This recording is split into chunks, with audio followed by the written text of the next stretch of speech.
Good evening and happy Sunday to all. Glad that you're here and listening. I do have to start off by announcing that next week we will not be able to do this. I have a commitment, our priest gathering in the diocese, and so that starts on Sunday night, and I really just don't have the capacity to do this next week. So sorry about that, but there's always more YouTube to watch. I'm sure you can find some other way to entertain yourself. Now, if you watched the stream last week, you know that a particular gentleman came on and basically wanted to do a Catholic versus Protestant apologetical kind of argument. And that was really, really kind of his intention. He made his intention rather clear there. And I decided I didn't want to go through with it. I decided I did not want that kind of an argument. And you can come up with whatever reason you want. I've observed those sorts of arguments before. There's no shortage of them. And if he really wants to argue with a Catholic, he's going to find somebody to argue with. I'm not sure if he's going to find a priest necessarily. That would be maybe extra exciting or whatever, but he will find somebody to argue with.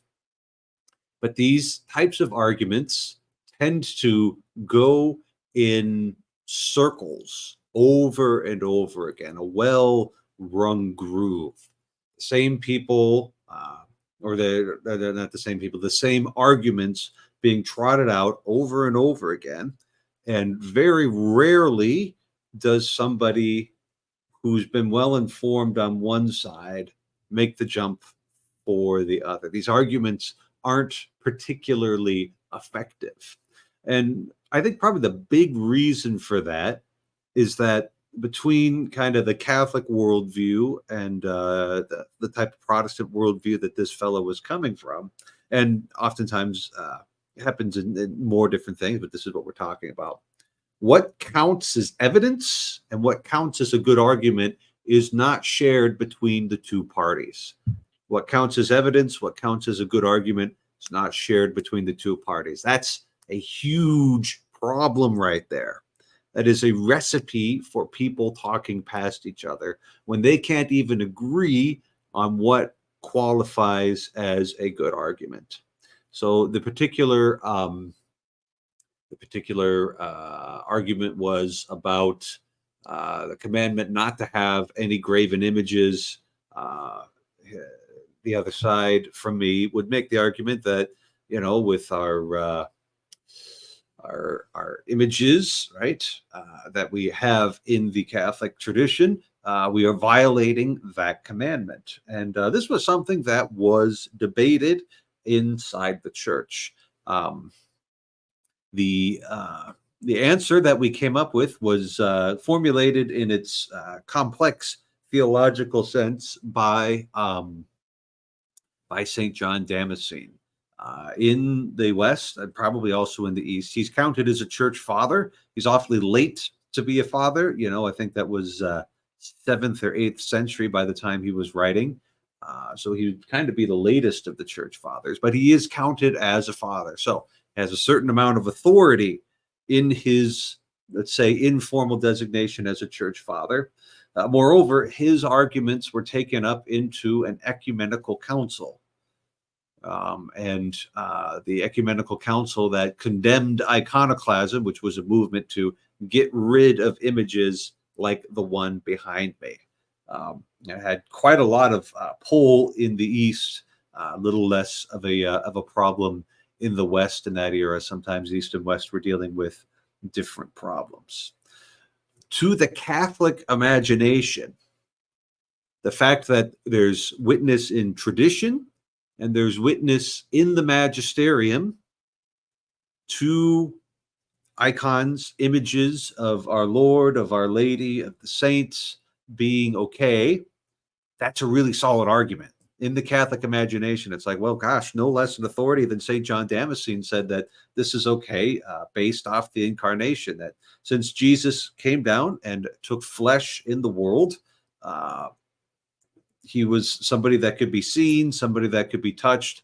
At that point, we have the ability to make an image of him. We have the permission to make an icon of him. That kind of changes things and makes things a little bit different from the Old Testament perspective.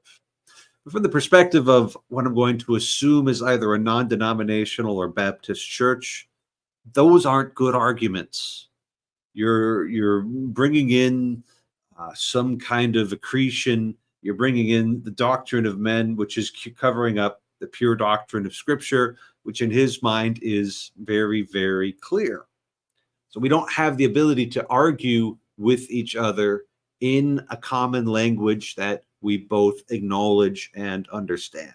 It's a huge problem with these discussions. And so I just really don't want to engage in them, You can find, Trent Horn's YouTube channel. He's maybe one of the best that does it nowadays, or Jimmy Akin. And they have all of the, at this point, traditional Catholic responses to these kinds of objections, and trying to argue from a Protestant frame as much as they possibly can to make things, Catholic things, make sense in that frame. They go about as far as they can manage. They speak in these things with much more passion and much more interest than I do, and I don't feel the need to be doing the same sort of thing, to be engaging in these kinds of arguments, which I ultimately find rather tedious. Instead, I prefer to have the sorts of discussions that we often have here, and that's all there is to it. So apologetics. What's the trouble with apologetics? Oftentimes, the trouble with the apologetics is the fact that people don't agree on what constitutes a good argument, and that's a big problem. So we're not going to do that here tonight, and I hope to apply that rule consistently. But considering how irritated and annoyed I get when these sorts of topics come up, I don't think I'll have any trouble being consistent and not being arbitrary in the application of this. We have Don saying there's plenty of cat videos to watch when I'm not streaming. That's very true. Mark has 0 images of graves. Thank you very much. Trent Horn is mad at the Pope again. Well, it happens. It happens. You want to talk about it? We certainly can.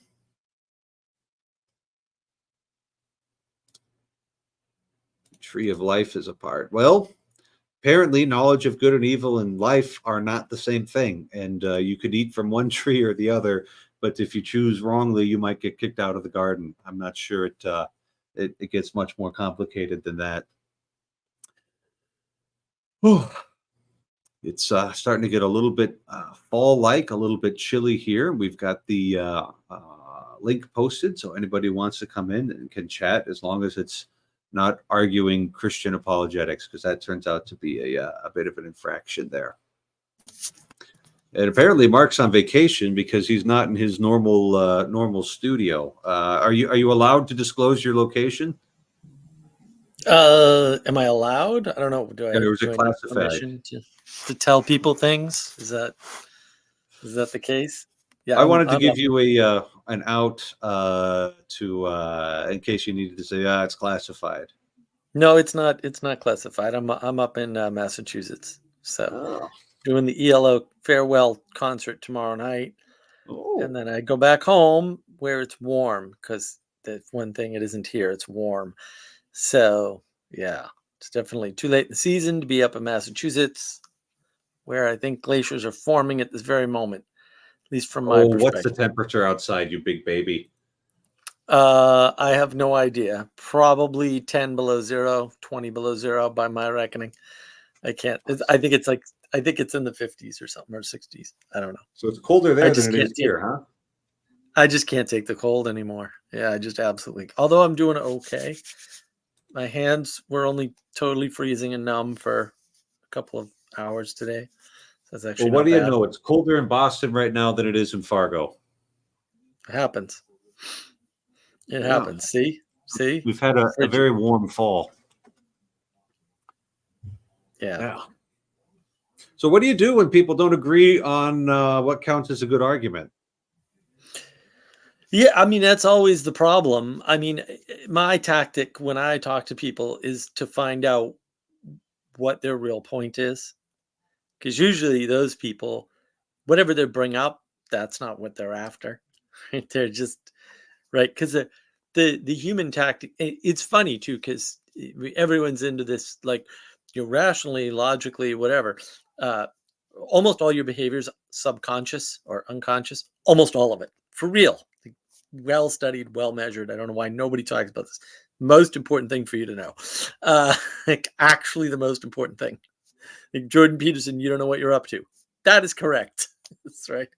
So what happens is that their unconscious is trying to find a way in. So it's probing. So the question like that is a probing question.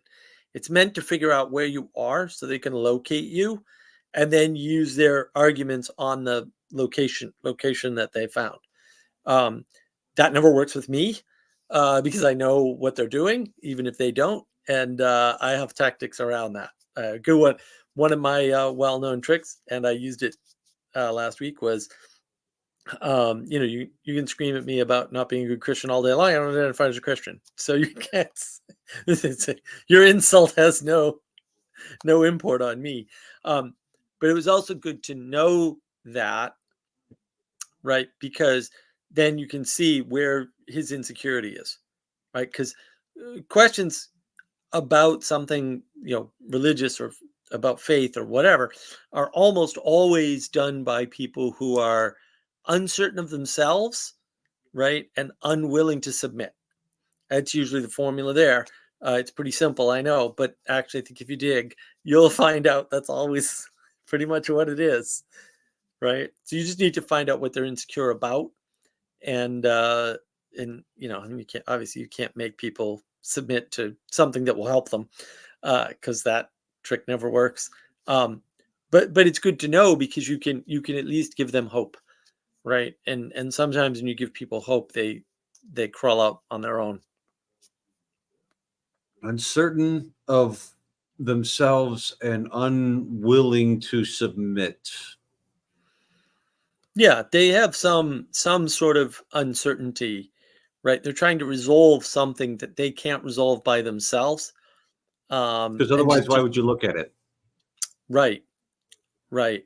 And but the first question is never the thing. It's always a probing question to find out how to launch the attack, to justify what people are trying to do is justify their position. So if my position, in the case of a religious thing, if my position is I don't want to go to, we'll call it a real church, a church with a deep hierarchy, right? Because you'd have to submit to a lot of people there, including the Pope. And yeah, I can see why people might want to do that. Might not want to do that one. This one, uh, you know, then yeah, exactly. Um, then you need to find a reason why your lack of submission is justified, right? Why submitting would be worse. It's got to be worse than whatever you're going through. And so now you need an authority that will say not the authority today, right? Um, so you have to reach back to some past thing usually, or to order a book. If you're a Protestant, they'll probably go for a book. I don't know why. Might have something to do with sola scriptura. I have no idea. Pretty reliable though. And then that gives you justification for why the other person is wrong and your position of rebellion is justified, right? And they never have to spell this out, right? It's all implied in their head in their own little fantasy. And it seems like that could be a distortion of something that's supposed to be there, and you could imagine, like, let's imagine you've got somebody who's a shift supervisor at a fast food restaurant. And they occasionally have some things to do with the finance of the building and or of the operation, and they notice that one of the managers is taking a little money out of the till for themselves, right? Um, you need to have a way to deal with that, and you're lower down on the hierarchy. So and maybe, you get caught catching them and they're like, oh, hey, like Yeah. don't cause any problems here. So the just thing to do in that is to not submit to something that's a corrupt hierarchy. But in order to have the bandwidth, the spiritual fortitude to do something like that, you're going to need to reach to something outside of just this store and your relationship with the general manager. You're Mm-hmm. going to need, like, having some faith is really going to help there, right? And like a Christian community that's it's calling you up to a higher authority, but also like I don't know who you'd go to, the police somehow, whichever department would be responsible for embezzlement, um, that sort of thing. So Mm-hmm. that reaching outside of the hierarchy that you don't want to be a part of, like that instinct right there has a place.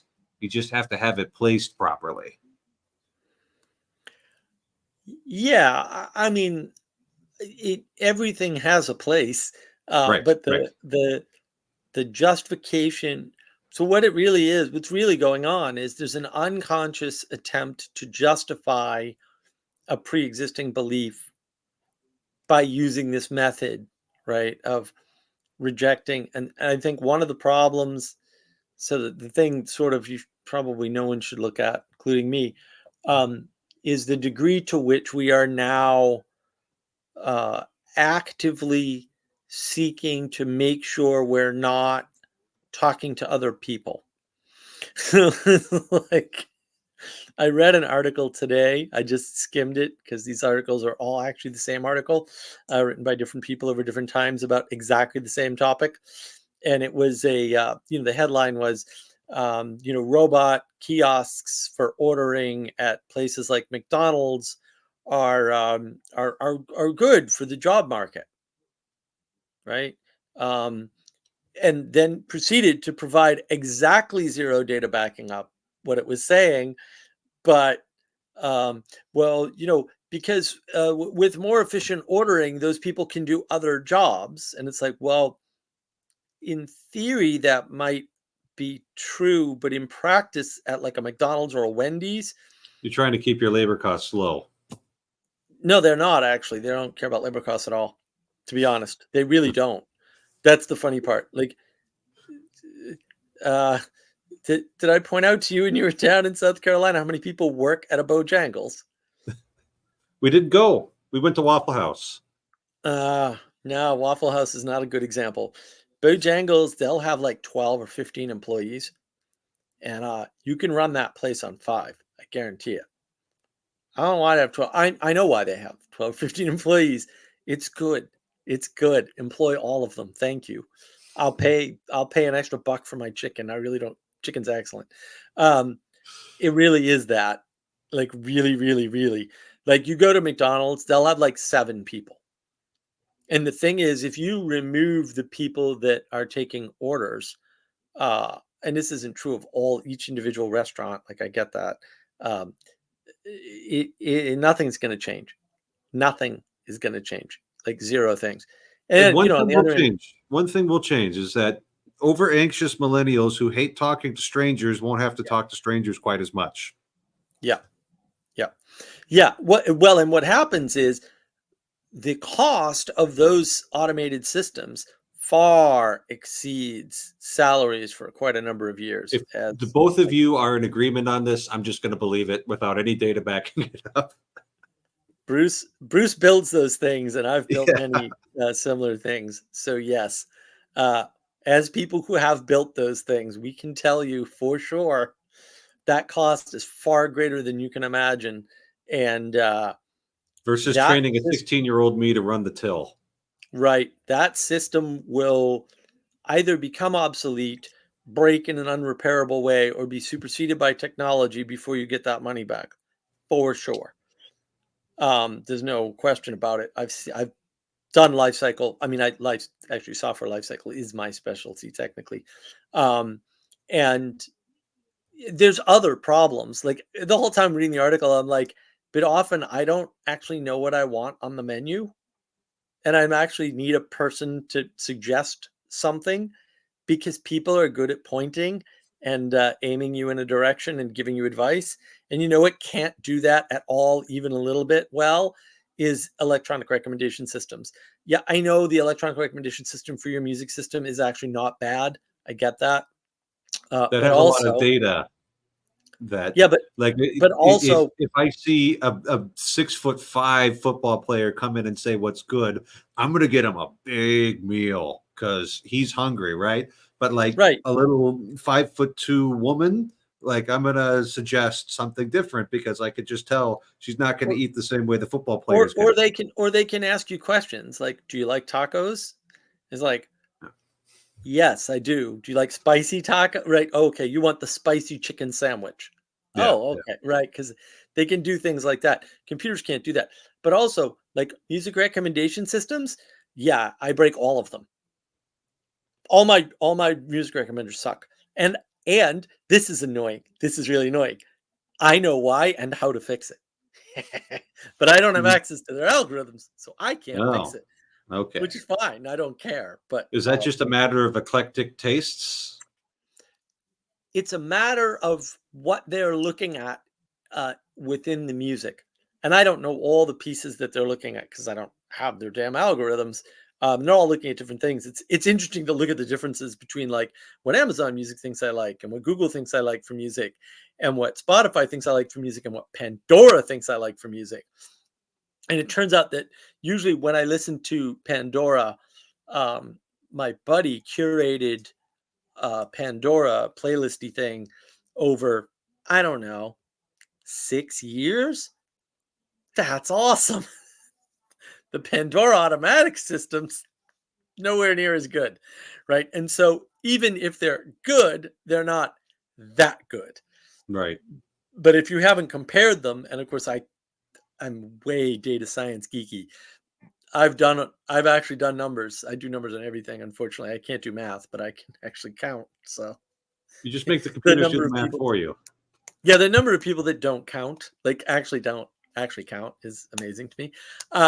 That's what's your secret, Mark? Not knowing math. Yeah, I can count. The math is done by the computers, but I actually can keep track of the numbers, which is really important. So it just turns out that uh, our society is trying to justify, like this article is trying to justify, you don't want to talk to a human when you go to a restaurant. You want to talk to a kiosk. No, I really don't. Like, I really don't. I don't. I really don't. Like, massively do not want to do that. And we had a late breakfast today, and we went to a diner. And Peterson's got that diner story that he tells, which is excellent. If you haven't heard the treatise and diner story, find it, find it. It's fantastic. So I'm watching this guy really loves what he does because he's working his tail off. Let me tell you, I couldn't do that job. And the fluidity with which he manipulates food items to make yummier food items, yummy Was this like a versions of short order eggs. cook? Yeah, he's a short order cook with two big griddles in front of him. And we Yeah. were sitting at the counter. So the griddles are literally 6 feet from us. And he's Yeah, got, yeah, yeah. 3 feet between, because it's a 3 foot counter. So he's at Mhm. 3 feet between him and us, and occasionally we're exchanging barbs. He's singing to the music, and he's right in the front. I mean, they have a back kitchen, but he's in the front doing all the griddle work. My French toast came from out back. So he's, just cracking eggs, and I'm like, oh, I wish I could crack eggs like that, And he spreads partially melted butter with a back of a spatula.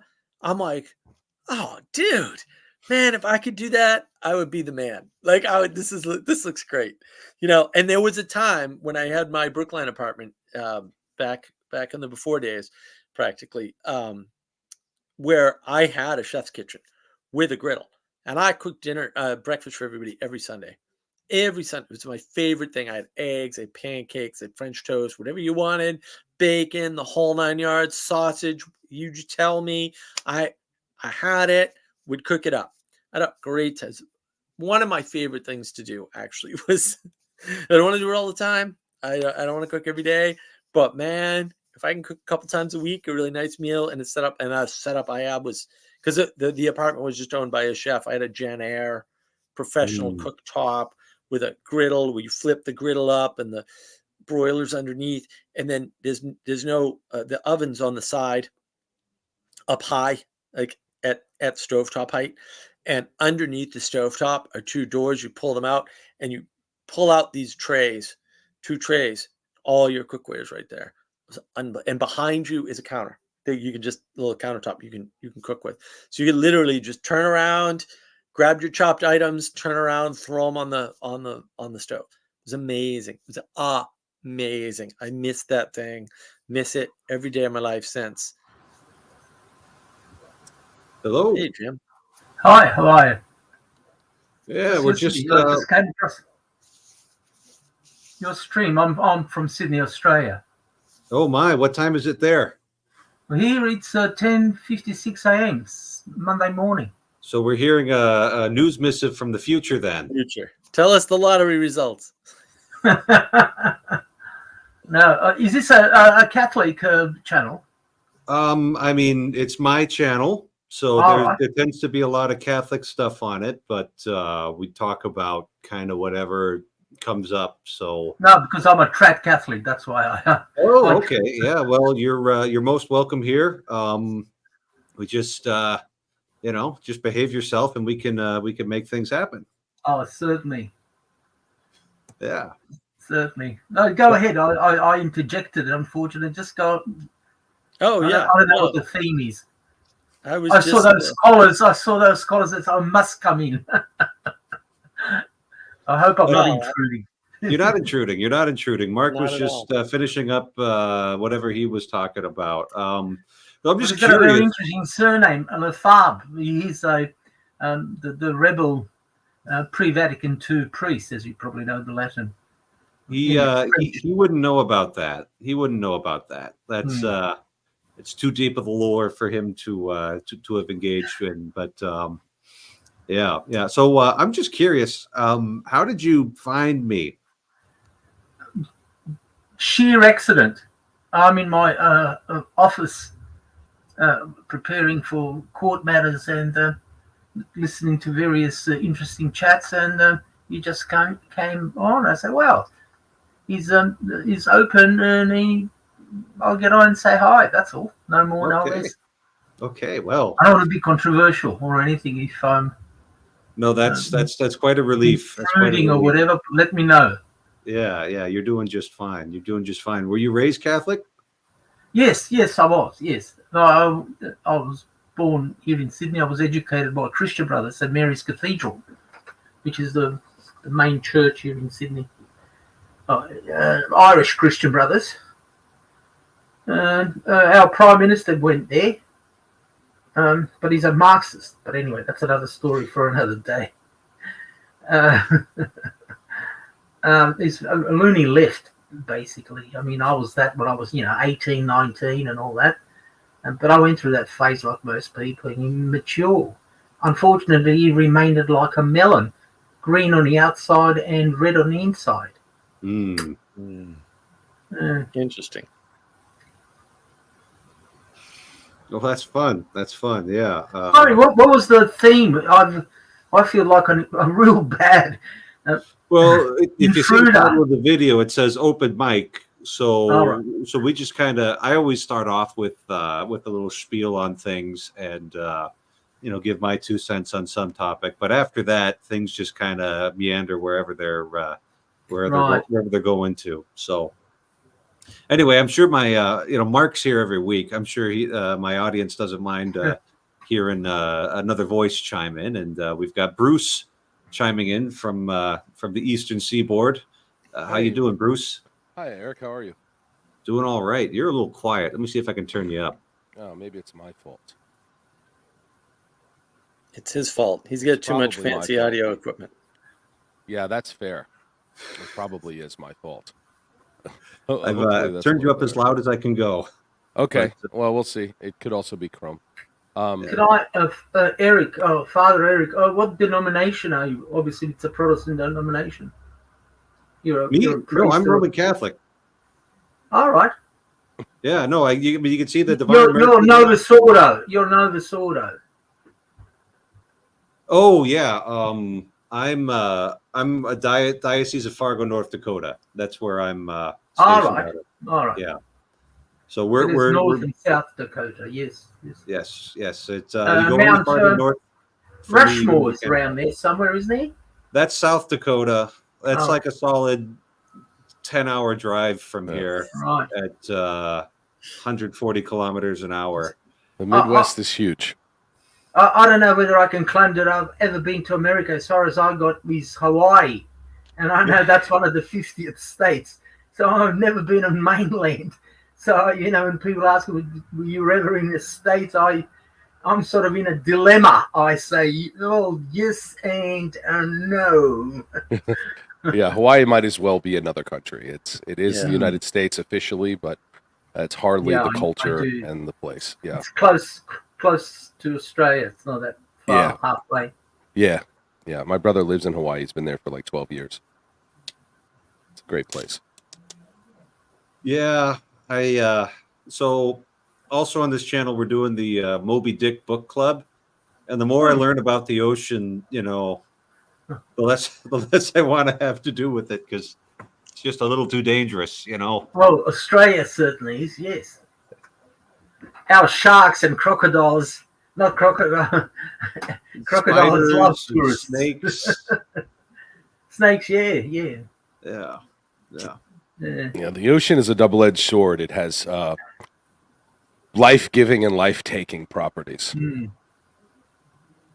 Yeah. It's sort of a constant theme in the Christian world, at least. Yeah. Well, the worst you get in North Dakota is a tornado, and usually that just goes and messes up somebody's soybeans. Because, well, it's kind of like Australia. There's a whole lot of nothing.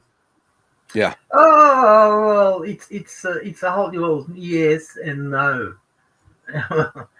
Now you conjured up things. It's got snowy mountains where you can ski. It's got beautiful beaches. It's got tropical forests in Queensland. And Tasmania is cold. It's like Wisconsin, I suppose. Up north. And it's a totally different climate. Mm-hmm. Yeah, as far as most of America is concerned, North Dakota might as well be the Northern Territory equivalent in the U.S. It is sort of cowboy country, eh? Well, it's real interesting. The way that they cut the states up, and they just kind of made North and South Dakota in a hurry as a political compromise between Republicans and Democrats in the late 19th century.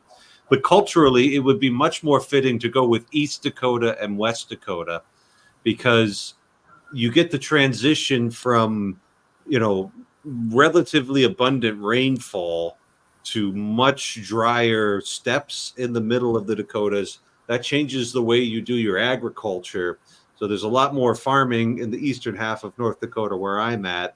And then you get farther west, it switches over to ranching, which just has got a whole different culture to it, And the easiest way you can tell is what kind of shirts are they wearing.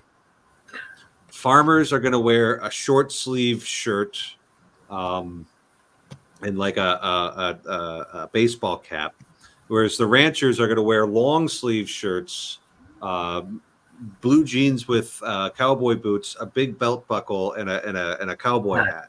And you could just tell right away. It's like, oh, this guy he's from out west. That's very clear. West River versus East River.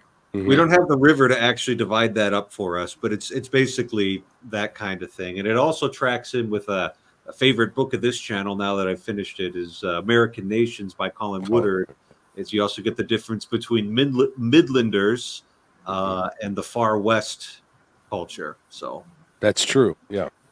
So you got this division zone. So I would redraw out the state boundaries if I had the opportunity, but I don't. So I'll just do something else. I mean, there's also, there's obvious differences. There's differences in tribes from east to west significantly, like the natives that were there.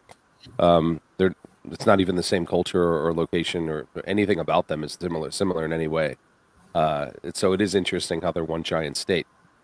Northern part of North Dakota, though, as far as I'm concerned, like there's a significant Canadian aspect to that is almost unsettling sometimes that they're in the United States.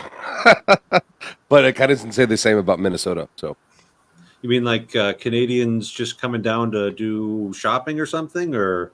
But it's just more culturally, linguistically, all the above. It is really Canadian, especially Michigan is probably a little more significant, I guess. The Yoopers, the Yoopers up there at the Upper Peninsula. Yeah. They're pretty close to just being Canadian. Yeah. Right. One of the things that's cool about North Dakota is that area of the country in Canada it's much more, how can I say this, grounded than maybe Eastern Canada. And the people are more down to earth in that part of Canada, Saskatchewan and Manitoba, maybe even Alberta. So it's a little less of a culture shock. But I've always found that interesting. Yeah. I didn't care much for Toronto. Right. Different place entirely. Yeah. Yeah. And that's what I mean. That's not the part of Canada that I want to embrace, to be fair. It's tough. Yeah. Neighbors, what can you do? Especially if you know people from places like Rochester or Buffalo. It's very interesting how the Lake Ontario there makes such a significant difference in culture, values, all the above. That you can throw a rock and hit Toronto, but it's a totally different place. Mm-hmm. And to be fair, I'm a New Yorker, but the people in Rochester might as well be in another universe. So. Now, New York is also its own planet, so yeah, there's about 6 planets in New York. Yeah. It's its own solar system. Yeah, it's an insane. It's a difference for sure. Which is it, Sodom or Gomorrah? New York City is both. Yeah. Fair enough. Although I would say one of the things that New York has going for it that Sodom and Gomorrah did not is that there are righteous men there. So people love to compare the United States to places like Sodom and Gomorrah or Babylon in some sense, but there are righteous men here, and Abraham would be able to find them. So I think that's like it's a little doom and gloomy, pessimistic that many people like to pull out of their hat with that issue. I don't see that. There's a lot of light still, so. But maybe I'm too optimistic. Yeah, well, I mean, it kind of depends on who you associate with. I can imagine not being optimistic if I was, say, working at a high level in the State Department and I was around a bunch of career, almost politicians all day, every day. That might give me a different perspective on things. Whereas, like, in North Dakota doing church work, it's like, everybody I meet is great. Not everybody, but fair enough. Like a solid plurality there. So you do get sampling biases sometimes, which you can take advantage of if you need to. Like, oh boy, I don't like anybody that I'm around. Maybe I should do something about that. You can go find your culture. That's one of the things that Colin Woodard talks about in American Nations. That's right. Immigrants would come in and like find places they knew they were going to fit in, right? So a lot of the Germans would come and settle in Midland territories where they knew that it was going to be what they wanted. Or he also points out, like, if you're born and your temperament doesn't match your culture, you can actually leave and go to a place that suits you better. I don't think it's necessarily better, but it is something you can do in the United States way easier than you can do most other places. I've also thought about that with the way the United States is functioned, and I've read American Nations and Albion Seed, which is like one of my favorite books of all time, Albion Seed. But we kind of like there's something interesting about that, finding your culture, finding the community. That's happening now more rapidly, but more superficially. So I'm not so sure that's a good thing per se now. Whereas, 200 years ago, maybe even 100 years ago, finding your culture would be better, right? Because you're doing things together. Whereas this sort of like finding your culture and like getting into some bubble and ignoring the rest of the boundaries is worse in a certain sense. Like you're not forced to do things in interface. They're not finding a culture. The problem is we don't know what culture is anymore, right? We just see it as a pressure. Well, not everywhere. If you've got a culture like Japan, for example, it's one people, one religion, Shintoism mainly, some bit of Buddhism, one race in terms of ethnicity, biology. It is very monolithic. The question which you're just discussing doesn't even come up. Right, at not all. for that. And The multicultural. Well, I mean, Catholicism means international in the language. Catholico. I'm sure Father is full versed in his Latin and Greek. He can teach me a few things. Well, the Latin, yes. The Greek. Anyway, Jerome took care of that for you. But that, as I see it, I mean, in this precarious sort of world, Western world we live in, and let's call a spade if we're honest, and we after veritas, the truth. Everyone's got their own versions of the truth, but the Western man, when I say Western European culture, which is Europe, Canada, America, Australia, New Zealand, whether we love it or hate it or whatever, is under immense pressure since 45.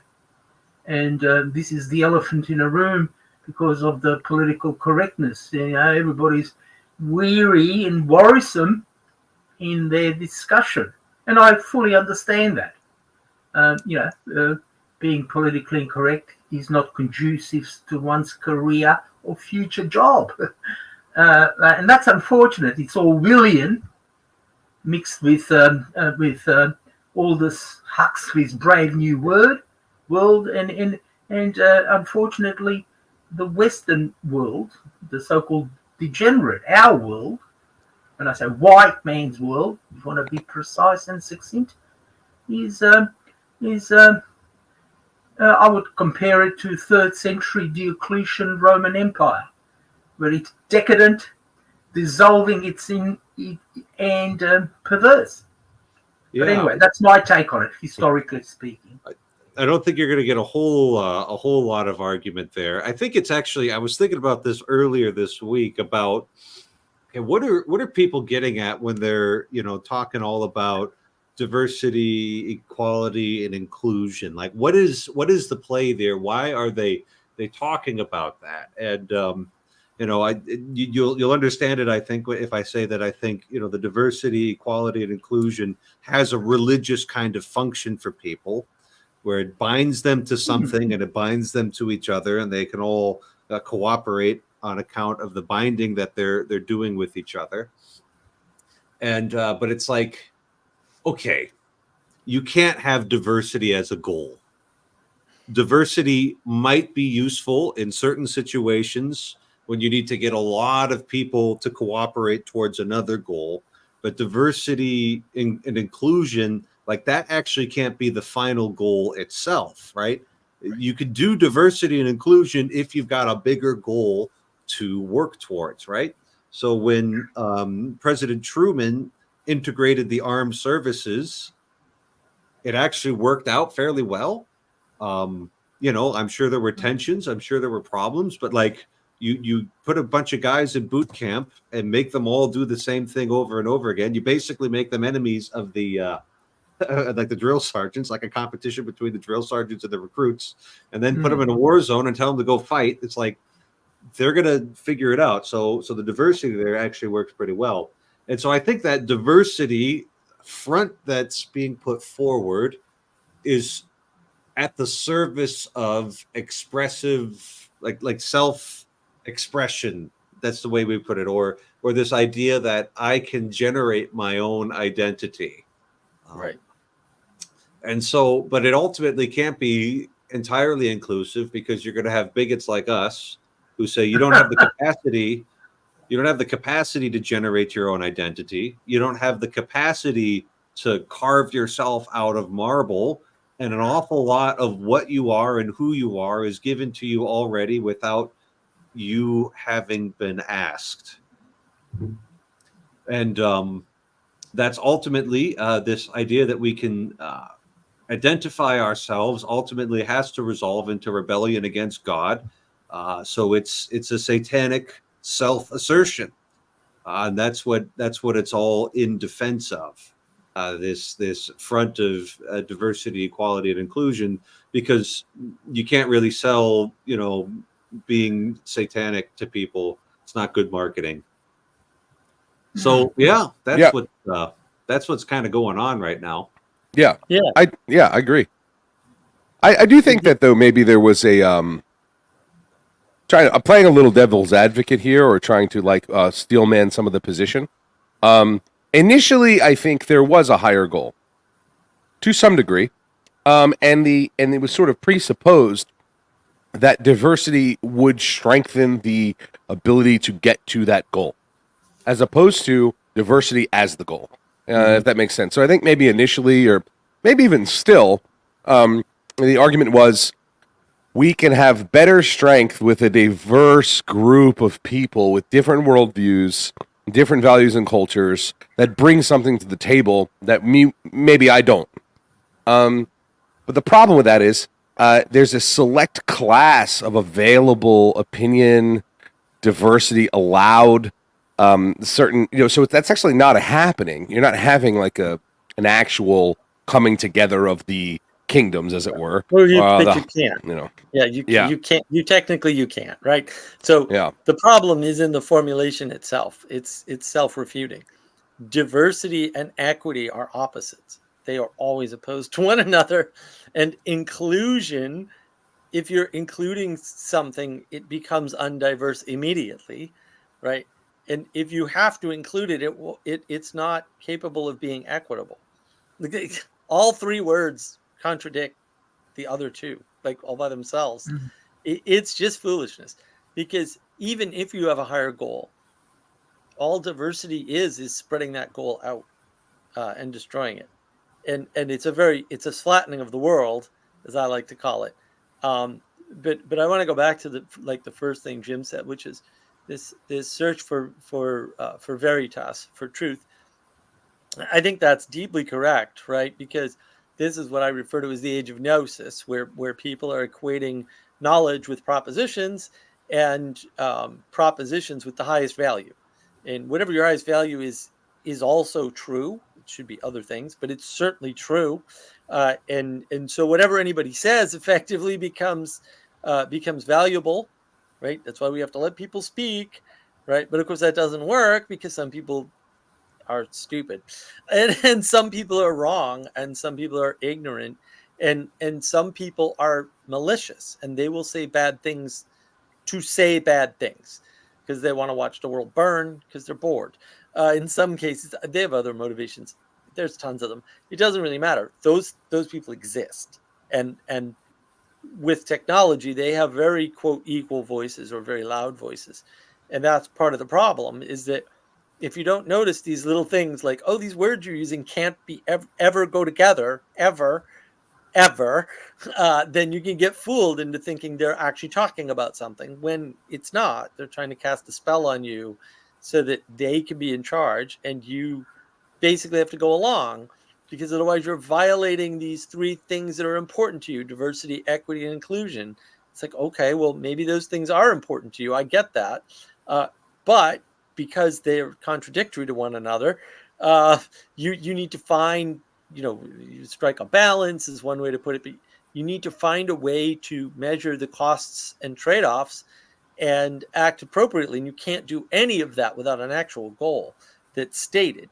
And so those are tools towards a goal, but they're not a goal in and of themselves.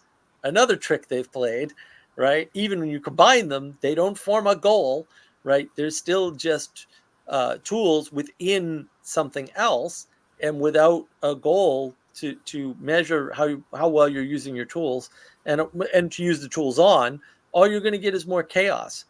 And yeah, I mean, this is excellent marketing for the forces of evil. If you look at it that way, it makes a lot of sense. Hey, if I were evil, how would I market it? And, keep within the spirit of evil, but also, make people know, at least unconsciously, you're in, right? Well, that's one method. Sure. Probably. That's probably what I would do. Hire me for marketing. Yeah. There's one thing, one word which you have used, and it's equity, or i.e. equality, and I think that has emanated from the French Revolution, and Yes. I think it's one of the most. I haven't got a sentence or a vocabulary to describe. It has killed more people. Yeah. Trying to reach that goal than anything else. Fraternity, equality, and egalitarianism, which is a Masonic thing emanating from the 1789 French Revolution, and destroying the old order. The old order, they call it the Dark Ages. Actually, it was stable ages, from 4th century right up to 1054, the fall of Constantinople, the first schism in the church, and then up to Henry VIII, and then following, the establishment of a Masonic order, especially in the Anglo-Saxon sphere, which emanated onto the continent, and it is a rebel not only against the church, or the stability, the hierarchy. Each person or institution knew their place. For example, the beautiful monastic orders, 7th, 8th, 9th, 10th century, Benedictines in particular, they were the hotels, they were the hospitals, they were the pharmacies. The oldest pharmacy still in existence in the world is in Croatia, Dubrovnik, actually run by Franciscans. So if you ever go to Dubrovnik, or Google it, and this is the gift to our Western world civilization. But unfortunately, again, the demonic, satanic, which is absolutely real, is agitating all the time, continuously, trying to cause disorder, fights, and antagonism between people, between families, etc., etc. Now, I've got 4 children, 1 daughter and 3 boys. One of my sons is in London, and the other boys are here in Sydney. The 2 other boys and my daughter, she's married, 2 grandsons. But looking around, and I do a lot of divorce work, and unfortunately, there's about 55% of people getting married these days. It's just mind boggles. I won't go into it. And the breakups, the sadness of the children being literally morally destitute, cut from the church, cut from anything to live for. It is devastating. Again, I'm not a doctor. I started off doing medicine for 1 year, but I dropped that many years ago. But it is. I'm just an observer, and who said that? Chesterton, I think, said, "I'm from this world, but not of this world." Mm-hmm. That's how I feel. I feel alienated, in a sense. I see all these thousands of, I don't know how to put it, lost souls, I suppose. Dead soul. That's Gogol, if you're familiar with Russian literature. So St. Paul also said the same. Yeah, correct. Our citizenship. Unfortunately, I'm not good in theology. No, that's fine. Yeah, I just wanted to mention it. Chesterton has a superior, as great as he was. Yeah. Yeah, Jim, I couldn't agree more. Yeah, you gotta account for the English Revolution, the beheading of the king, but that's a lot of that. I'm just waiting for the Charles III to be beheaded. There we go. Yeah, a lot of that is right along the lines of. I'm just joking. That's what we talk about on Navigating Patterns. I've got a bunch of videos with my friend Adam from Ireland where we lay out the whole thing. I mean, and then there's Patriarchy is Good with Father Eric here on my channel too, where we talk about the feminism is birthed in the French Revolution, right in the French Revolution, and nobody knows absolutely right absolutely. There. Absolutely, and if you can read a bit about the Frankfurt School, which it's not conspiratorial, I won't go there, but it's one of those. Anyway, I better shut up while I'm ahead. Well, in the monasteries too. I mean, that's where the higher education is birthed. All academia comes directly from the monasteries and nowhere else. Libraries, monasteries, right? Like orphanages, monasteries, feeding the poor, monastery. Like, and modern agriculture, monasteries. Right. Yeah, Gregor Mendel. Yeah, it turns out Mendel. Exactly. When you've got 100 men with nothing to do but pray and work, organized in an orderly hierarchy, they're extremely productive. Yeah, you create culture and advance.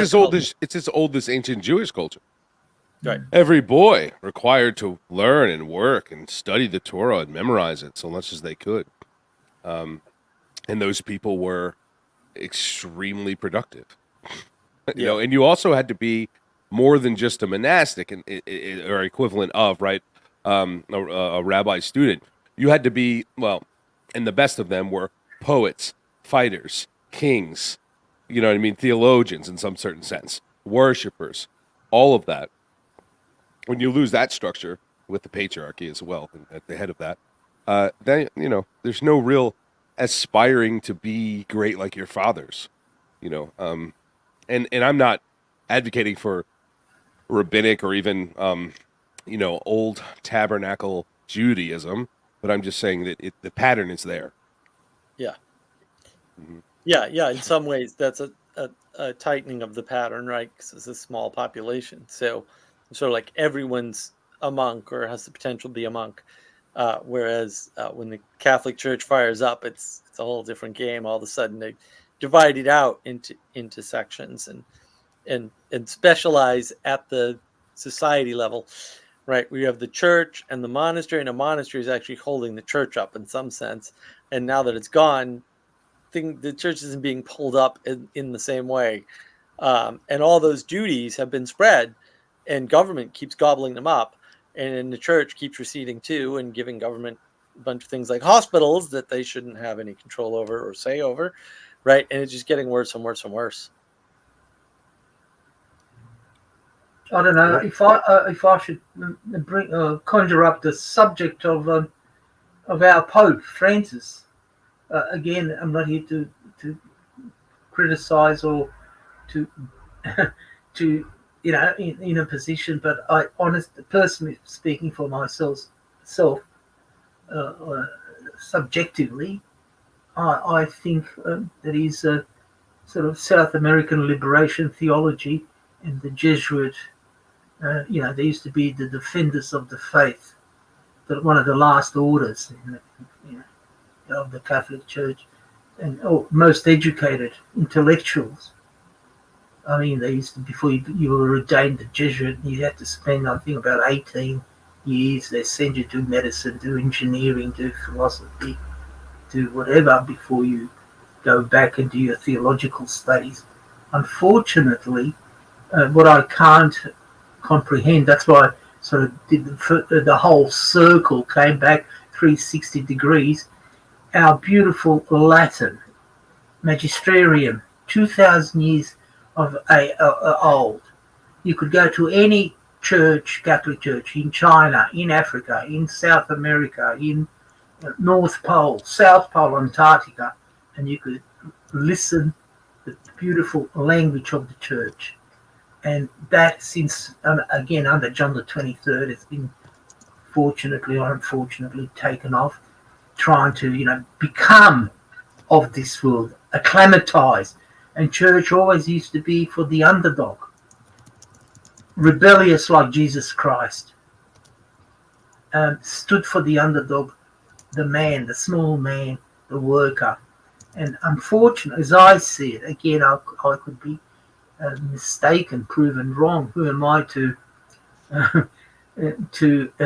criticize the Pope or the hierarchy? Is unfortunately he has bought into the system. That's my private.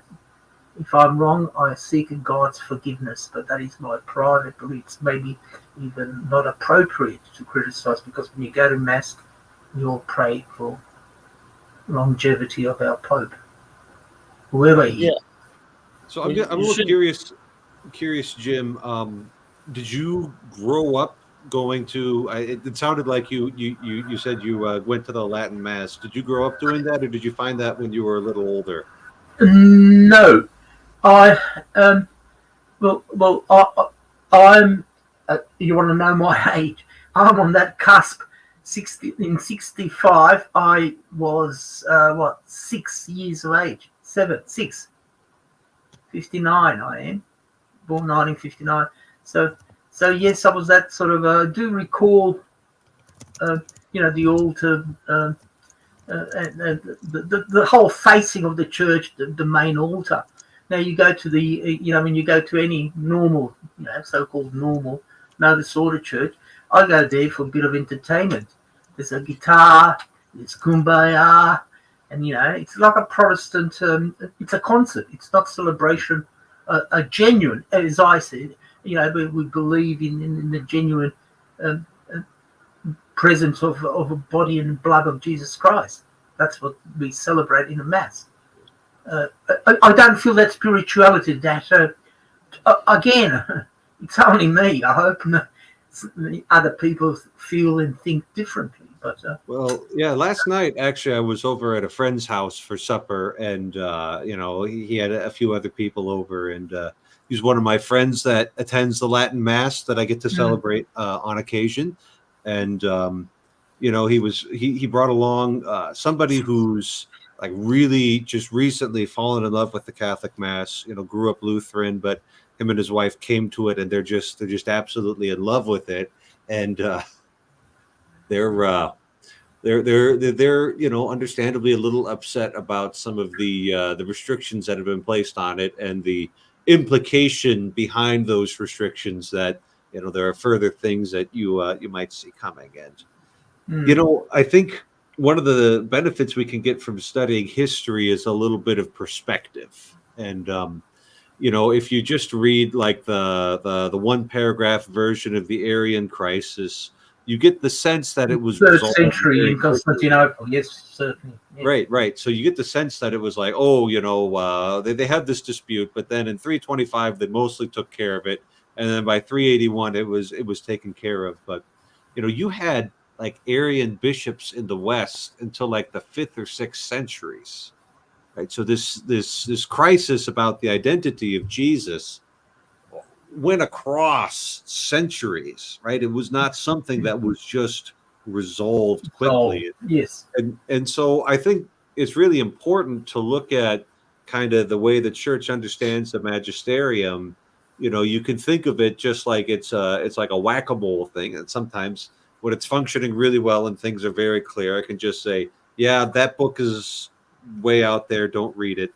But the way it actually tends to function with the big questions is like we kind of hack and stumble our way through these things over the course of decades and sometimes centuries in order to really understand these things. Yeah. So sometimes it's really helpful to think about what interesting history we're making for folks 1,000 years from now. Yeah. And like what's the textbook, the 3 pages on the textbook covered to Vatican II and its aftermath, what's that going to look like? And it's going to feel the same way that it is when you're living through it. And just and how tough it all is to actually live through it. Yeah, one of the most comforting things that was told to me years ago, which I hold to this, is that the suggestion that what if we're still in the early church, as it were? And I agree with that. With a very optimistic view of the kingdom, which I think is correct, and a eschatological position of postmillennialism. So I see that as wonderful as a truth, Eric, Father Eric. There's a massive amount of working out that looks much worse when you're in that versus 1,000, 2,000 years later. And so that time period, I don't know, let's say from 70 AD up to the Great Schism, we kind of, unless you're in the weeds as an early church theologian or historian, we tend to look at that as sort of in one or two notes. Whereas if you were there for those few hundred years, or 1,000 years, it would feel like it does today with all the thrashing that we have going on. Right. I think that's absolutely correct. Yeah. Well, I think though, more importantly, a lot of people look at it, will say, I don't know, Bruce, I'll call it, I guess, an imperfect world. I don't know, what do you want to call that, Bruce? Fallen? Would that be a good world? It seems to be the case. Yeah. And then they look at, we'll say, imperfect people. Bruce, what do you think? Fallen people? Does that work for you? It works well. Yeah. All right. Okay, cool. I always have language problems with Bruce here. I like to communicate clearly. Obviously, Bruce and I have a little joke going about imperfect and fallen. And they say, oh, well, it was imperfect in the past, and therefore it should be better now, right? But the fact of the matter is, we've had way worse popes. And you shouldn't know who the pope is necessarily, right? And then it's hard to say how much worse this one is than some of the others. Like, I don't think he's poisoned anybody. We don't have any evidence to suggest that. Right. And the fact that maybe the last two were much better on a bunch of really important things, in my opinion, and didn't fall under the spell of DEI, or whatever spell is going around, may seem significant, but in the grand scheme of things, other than a few statements that some of us might call clearly a large problem in the world, and shouldn't have been made. It's not like there's some decree coming from on high. Like, that didn't happen, right? And even if it did, which it hasn't yet, thank goodness, it'll get righted later. It just takes a while. To Bruce's excellent point, like, we're in the middle of something, looking at it as though it's over, and it ain't over yet. Like, it's not even close to over. Yeah, it's not over. It's not over, and Christ is on the throne at the right hand of the Father. So all the enemies are made a footstool. So in that sense, like, it's not whether but which, and that's always been the case. Like, which God will you serve, not whether. And so we continue to see that, and Satan has all his sort of final death throes, as I would say, as he's bound up. And so, I a big one like that could thrash around for a couple millennia before it finally dies. Correct. Yeah. Good reason to celebrate Saint Michael, the Archangel, as we're about to. Yes. So. Yeah, I mean, the way I say it is, if you believe you do not have a religion, one will be provided to you without your knowledge or consent. And one of the genuine reasons that I have hope is because Ted's here, and Ted's awesome, and I just love Ted to death. Oh, wow, that's fantastic. Well, I mean, the point about being Bruce, your point about the difference between looking back at something versus being in the middle of it, and what you're saying, Mark, is like, I go on about this all the time, but like, this is why it's important to read long stories. Yeah. Because what they do is they give you like a micro version of your life, and then also just the entire narrative of the world, which is that you don't know how it's going to turn out in the middle of it. And so you have to, like, there's a sort of like operational faith that you have to have. And I think that the way that you train that, the people try to remove the necessity for that type of faith. Same thing as the supernatural virtue of faith, but they're kind of I think they try to remove that by saying, exactly, like, we've arrived, this is it. Now we've seen how things go, which dispenses you with the tension of not knowing exactly how things are going to get where they're going to go. Now, within the framework of the Christian narrative, right, you have the book of Revelation, and the point being there is that you've got the end parentheses, right? Like, all of the brackets close on the narrative by the time you get to the book of Revelation. And we do that in the liturgical year too, as we move towards the Feast of Christ the King. It's like, that's like, we know where it's all headed, but it's just living inside open parentheses that's like really hard. And like, you have to train yourself to figure out how to do it well. Yeah, I think that's fair. There's an absolute training. Those things should be in the context of the church. I do think that speaking of Revelation specifically, like, there's far too much work is done on Revelation as looking forward into the far eschatological, whereas I think much of it should be read as something that has already come to pass, as far as I'm concerned. And so, have you even watched my Revelation series? It's all right here on YouTube. It makes basically that point. Oh, sorry, I should. Yeah, no, it's 11 episodes. It's just read the book that I reference. It tells you everything much more quickly. There's a wonderful 2-volume commentary I just got. I'm excited to read, so maybe I'll put that in I'm starting the Revelation work, which is going to be like 2 years, so I'll put that in the rotation. Jim, what were you saying? Oh man, I'm sorry. I had fun doing that series. I had a lot of fun doing that series, but I wonder if the church ladies that were there for it every Tuesday night were, ready, because I was ready. My mom came to it too. It was nice. Yeah. Pro tip for historical interpretations: since Christ came, you've been living in the end times.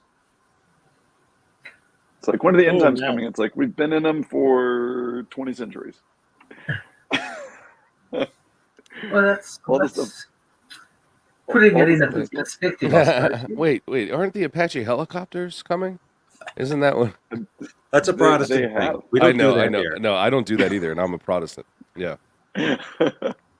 No, that's but good. I look, I get that it can be done in the church, but I think that, like, what I'm talking about in terms of like that capacity to realize that, like, you're not the end of history is actually more like a natural virtue than it is something that's specifically religious, actually. So, like, I mean, I think this is one of the reasons that people really enjoy very long stories, whether it's like Harry Potter or like the serialized stories from, like, Charles Dickens era, or, the really long narrative poems from the Middle Ages and things like that. Is there's this, it gives you this sense of, you like practice what it's like to be somewhere where things haven't resolved yet, but it's coming. Like, it's going to happen by the time you get to the end of the story. And this is the reason that all these stories in which like nothing resolves aren't actually stories. It's just stuff happening. And it's like, the reason that I think that doesn't resonate with us on anything like the same level is because, like, part of it is that we're trying to look at our own life with all of these threads, and we don't need to be told that the threads don't obviously resolve. Like, that's totally clear. Like, the most obvious fact in your life is that you don't understand most of what's happening. And so to be told, like, here's this really sophisticated story where, like, things don't resolve, it's like that's like taking a crayon and just like mushing it on a piece of paper. It's like, that's easy and obvious. I think, like, the Lord of the Rings I think this is like something that's tremendously well done on Tolkien's part. There is, as I've read it over and over as an adult, realizing the degree to which he will drop these pebbles in, and the ripples will only finish out 2.5 books later. And you're like, I was just talking about this with a friend on Friday. So it's like Merry and Pippin. I mean, this is to me, this is like the epitome of what I'm trying to get at here. Merry and Pippin being included in the fellowship, right? Where you have Elrond, who is like one of the wisest characters in all of that in history, let's say in Middle Earth's history, decides, I should send these two hobbits, these sort of relatively yokel buffoons. They're not quite as buffoony in Tolkien's writings, but they're not powerful. That's what they're not powerful. And instead of sending, like, Glorfindel the Elf Lord, who, can kick some serious butt. He sends Merry and Pippin with him. And what ends up happening is that if you follow everything that happens in the second and the third book, there's this complex series of interconnected events in which Merry and Pippin become the efficient causes of Isengard being destroyed by the Ents, then Sauron misinterpreting what he sees in the Palantir as being Saruman having acquired the hobbits with the rings, and then him being so that when the Nazgul shows up immediately afterwards and sees Orthanc destroyed, he thinks Sauron's interpretation is, oh, Aragorn has gotten the ring, there's a ring lord, and I have to destroy Minas Tirith now, so he attacks before he's ready. And one of the things that happens then is that the timing lines up where Frodo and Sam are able to make it past the Witch King's vigilant guard in Minas Morgul. Like, if you pay close attention, like, the only reason that they make it by the Dead City is because they're trying to, the forces of darkness are attacking right then, and their attention is so focused on bringing the hammer down on Gondor that he doesn't see anything else.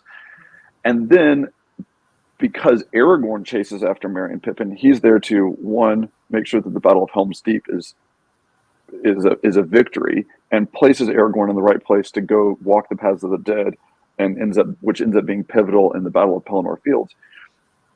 Fine, deep nerd lore. What Tolkien is showing there, though, is that you don't get to see from the start how acting rightly is going to end up well.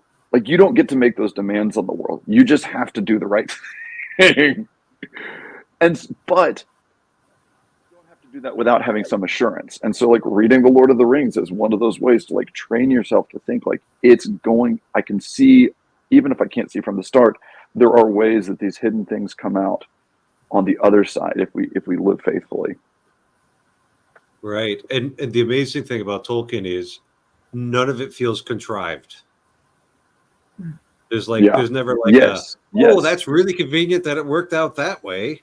It's like, it is all like, well, yeah, of course it worked out that way. It's just so, the storytelling is just so tight, because you can try to do that, but if you don't have as rich and deep of an imagination, it's all just going to seem like, well, boy, that's a really, happy coincidence that these two characters happen to meet at the middle of nowhere. But yes. I want to bring something up from our homily today, which I thought was fascinating. Our priest brought up, I can't remember which of the Psalms it is, where it talks about mercy and justice, like meeting together, and truth and peace kissing. Father, do you know which Psalm that is? Not off the top of my head, but you're in the right book of the Bible. Excellent. So the sort of like contrast between mercy and justice, like, this is one that, is brought up with some regularity. It's like, how do you exhibit both mercy and justice? But bringing up the contrast between peace and truth, I thought was a fascinating thing. And our priest said mercy and justice are resolved in Christ. Like, in Christ is perfect mercy and perfect justice. They also brought up divine simplicity. They're not different things in God. They're both aspects of God. But that peace, and the notion of, like, peace and truth. And so when you're bringing up, like, sloppy storytelling where everything just fits together, it's like, so often in a badly written story, the peace of the story comes at the expense of truth, where you just kind of, like, that's what a Deus Ex Machina sort of is, right? It's like you ignore the internal reality of the story to bring about some sort of contrived resolution. Like, a really good story, the peace comes out of the truth of the story. Mark, I'm throwing words around that I feel like you've got all sorts of comments on, and so I'm hoping you're hearing some of this. What do you think about that contrast between peace and truth as, like, things that are in conflict? Why do these two have to be brought together? Yeah. Yes. Well, if I can bring it to contemporary happening, is the question about Gaza. That's not trying to be political, but we're seeing there, is there any justice? Is there any peace? And the answer to both of those questions is no. And as I mentioned, I think truth is something which a lot of people have problems, including myself. A lot of people go through cognitive dissonance and they know it's true, but they cannot face the truth or accept the truth. Reverting to the contemporary, what's happening in there, what I see as an outsider from Australia, is like you all in America are facilitating, not you personally, don't, you know, and I'm not trying to guilt trip you because I'm involved as part of the global homo international cabal, I should say. Weapons. There would be peace if America is not supplying and aiding and abetting your greatest ally. Again, very pertinent, and I would like it to keep it contemporary. The other sad thing about what's happening, unfortunately, it's history. Yeah, we can go. You don't have to go. Is Ukraine? What's happening in Ukraine? We're brother, Russians and Ukrainians, so similar in language, culture, etc. Are being killed, decimated. Nobody knows. Everybody's giving a series. Apparently, there's over 1 million people dead. Then we can go to China, as Donald Trump will say, China, and we can talk about China.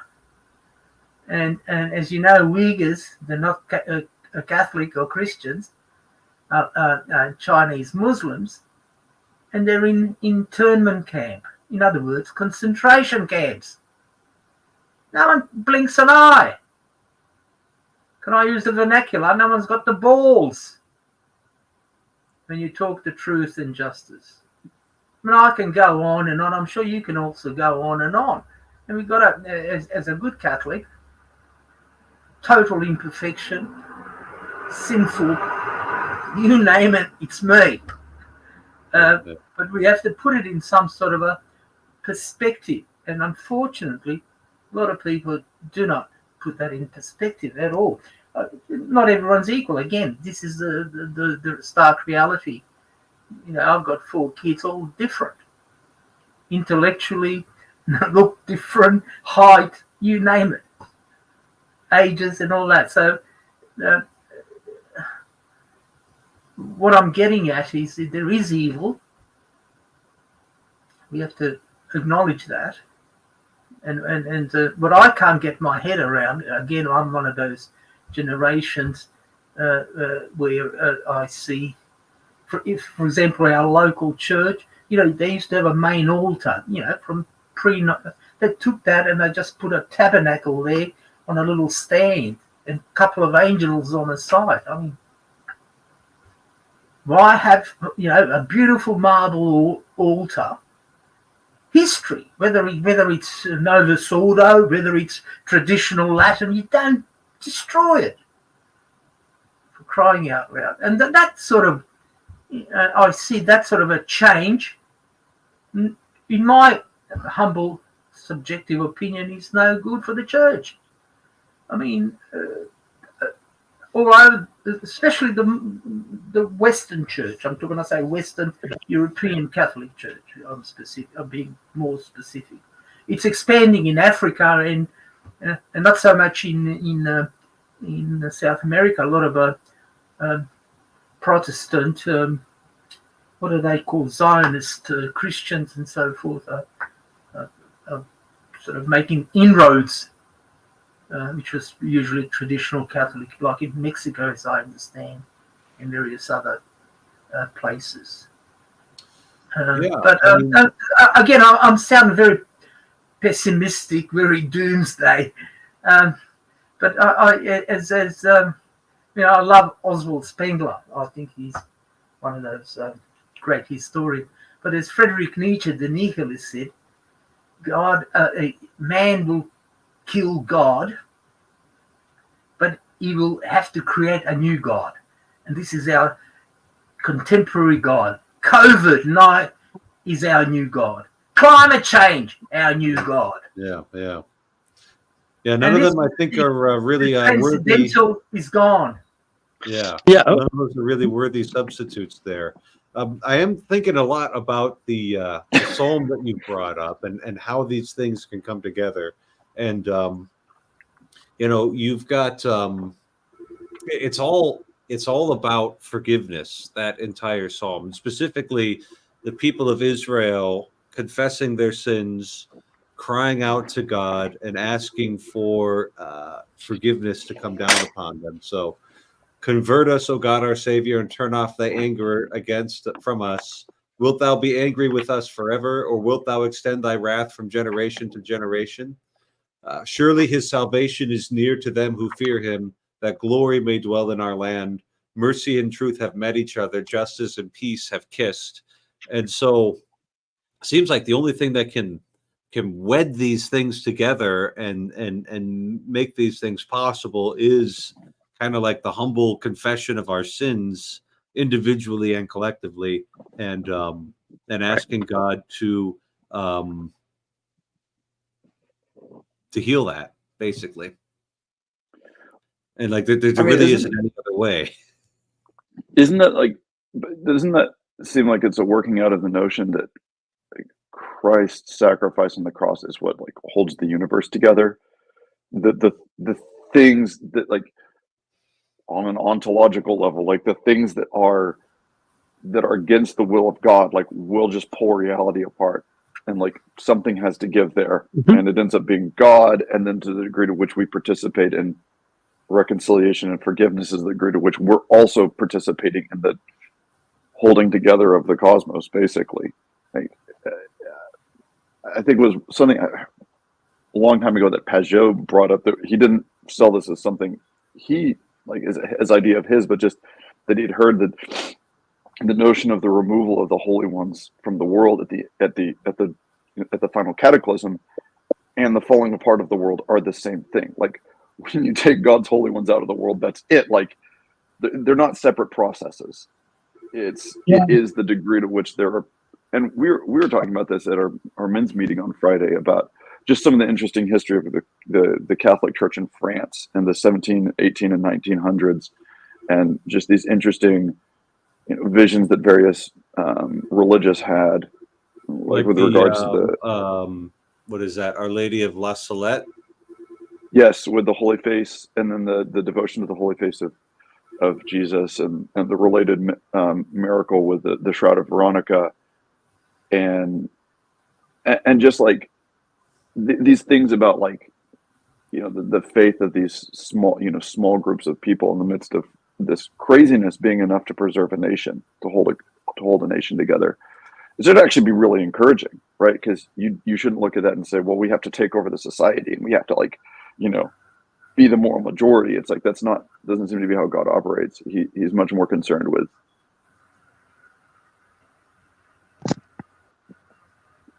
humans being the connecting point of physical reality and spiritual reality, and it apparently doesn't take a lot to tip the scales. Right. I think of St. John Vianney, right? Like here's a guy that he couldn't do Latin, his brain just wouldn't absorb the Latin, couldn't do it. So his professors all thought he was kind of dumb. He was probably like average intelligence, but every once in a while you just get like a person who's pretty average intelligence, just can't do Latin. Their brains doesn't. And so they're like, well, he's a pious fellow. He's real serious about being a good priest. So we'll go ahead and give him a chance, but we're going to send him to the middle of nowhere where he won't be able to get in much trouble. So they send him to the middle of nowhere, France. And he just takes his job as the pastor of this little town in the middle of nowhere extraordinarily seriously. He does, frankly, frightening and ill-advised penances. He utterly, just like lets people have it from the pulpit. He's not at all worried about it. But and also to that, he gets to know everybody in the little village, and like he makes his rounds. He visits everybody, and they all know he's there for them. He's very mindful of the poor the whole time that he's there. And most importantly, he rails against dancing. Super important. The French in the 19th century were very much against dancing. Okay, alrighty, that was part of being a priest in those days, right? And just, after about 10 years, the pilgrimage starts, because word goes around that this holy priest can read your soul and like give you the most incredibly precise spiritual direction that you need. He actually eliminated the main cause of poverty in ours, because he closed down the bars where people were drinking. I think people could have like a glass of wine at home, and like that wasn't a problem, but it was, the spirits at the bars where, well, all of the bars closed down because nobody was going to them anymore. The dances all stopped because the women wouldn't go, right? And that's really not much of a dance if all you've got are a bunch of men there. And they had to build like an extension of the railway line and a bunch of hostels for people to stay in, because everybody wanted to go to confession to him, right? And there was a demoniac at some point. I don't remember where, but they basically got him to admit that if there were 3 John Viennes in the world, the devil wouldn't be able to win. And so that's the one who has more will be given. There's a couple of things in there, Father, that I love, like especially tying into the stuff that you're talking about just when it came in. They're like, yeah, and after about 10 years, it's like, right. It's easy to say that in the story. Living through those 10 years is very, very different. And and so then how do you do that? Like, you just have to have the capacity to believe that, like, whether it's 10 years or 100 years or 1,000 years, it doesn't matter. You just, you take it seriously, right? Like that's the thing. It's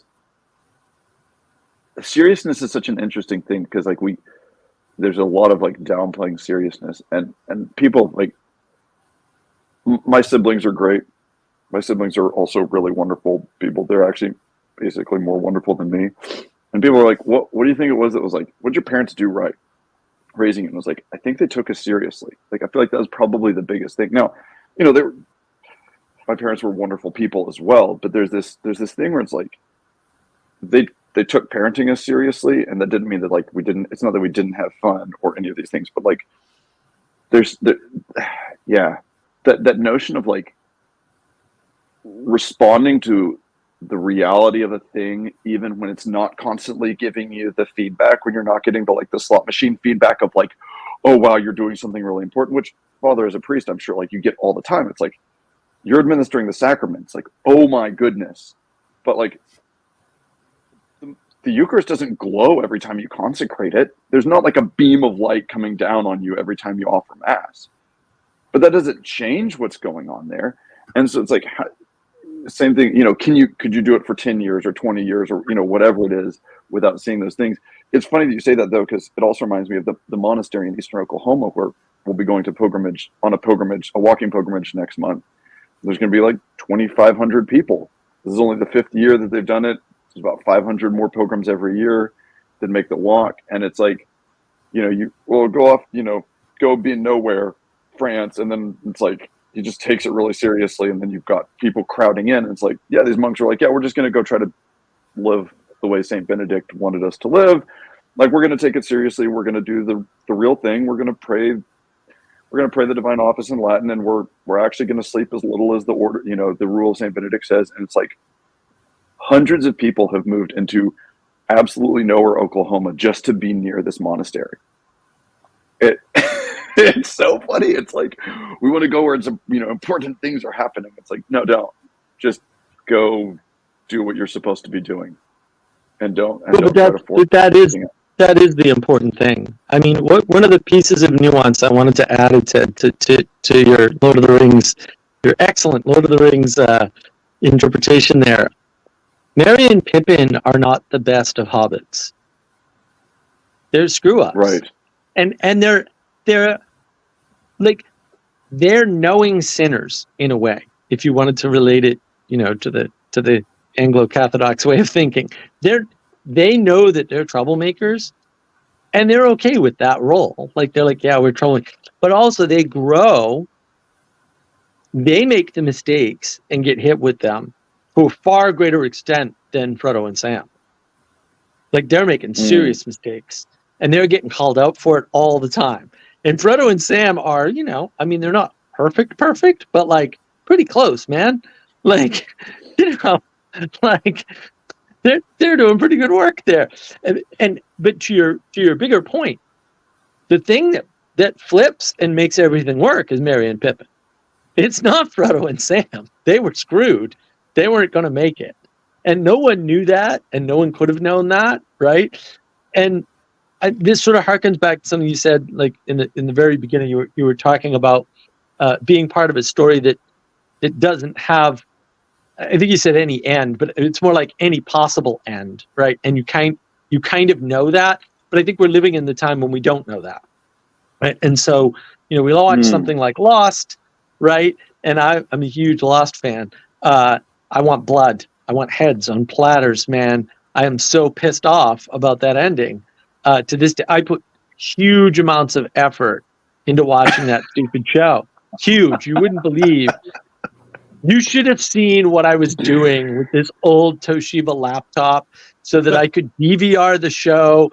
I was recording it off the air so I could DVR it, so I could watch it with a good friend of mine. And then we watch it, usually the next night or something, because that's what worked for both of us, and the whole 9 yards. And equipment's flaky, and I got all this custom hardware, and like I'm going nuts with this. And I mean it wasn't illegal or anything. I was just copy for personal use sort of stuff. But like, I was doing it on a digital machine because it was kind of fun, actually. But then the disappointment of having the story, well, not be a surprise ending at all, and never closing any of the threads.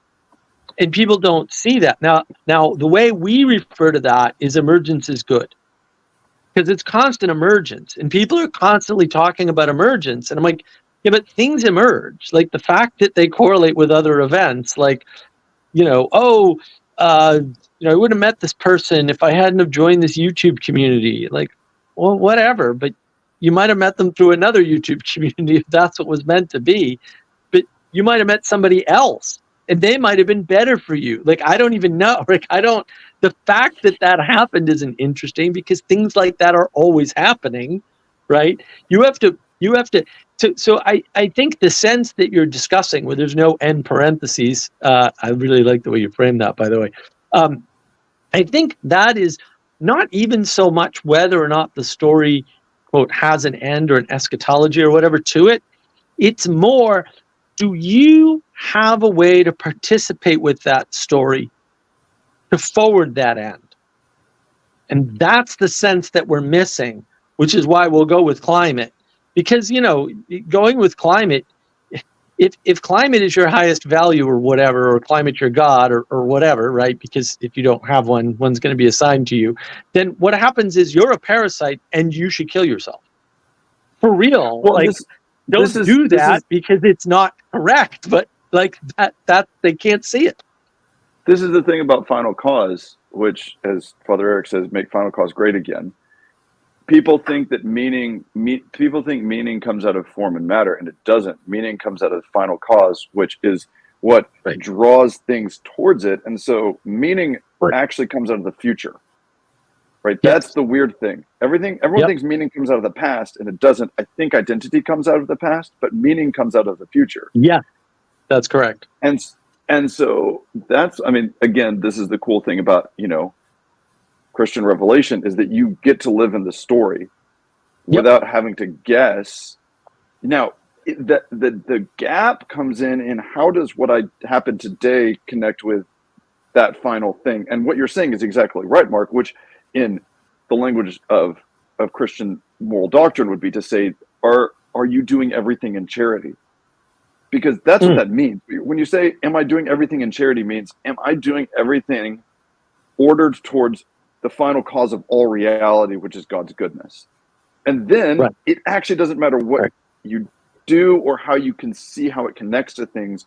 You know that it's meaningful, and it's like absolutely meaningful. Right. But otherwise, you got to have something. That's why everything has to be projected into the future. And if you want to see this, you should read the book Children of Men, which is by P.D. James. There's a great movie adaptation of it, but the book is very, very different.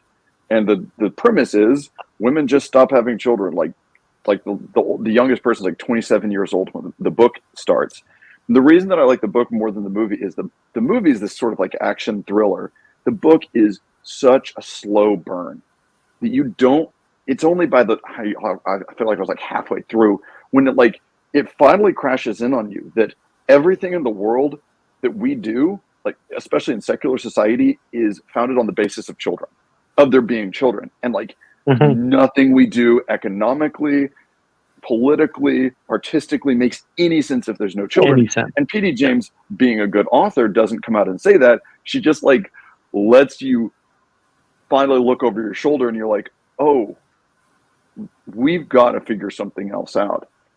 And it's exactly that, like the whole and so if you could do the 20th century thing where you're like, oh well, people kind of make meaning, so as long as we keep having kids, then the people in the future can, I don't know, they can come up with a story, and so we can just sort of build the groundwork for the other people in the future. And it's like, that's what we did. You mentioned that's what we did, and then the children of the boomers got handed this platter of, well, we didn't really have any meaning except you, and it's like, bummer, dude. Well, I think it's worse in a way, right? Because materialism, which is not, we'll say, denial of non-material, materialism is just thinking that material is the primary mover, right? Materialism means that in order for meaning to happen, it has to pre-exist and you have to find a way to correspond to it, right? So it's fundamentally based in an involuntary submission, right? And that sort of explains how scientists talk when they say like, no, the solution is, roughly educate everybody the same way, because their thesis really is, and you can hear this once you practice a bit, their thesis really is, if you saw the world the way I saw the world, you would agree with me. And then there'd be no need for conflict anymore. And all of their solutions, because they're not always educate, right? Some of them are just inform, and some of them are just listen to the experts, and some, right?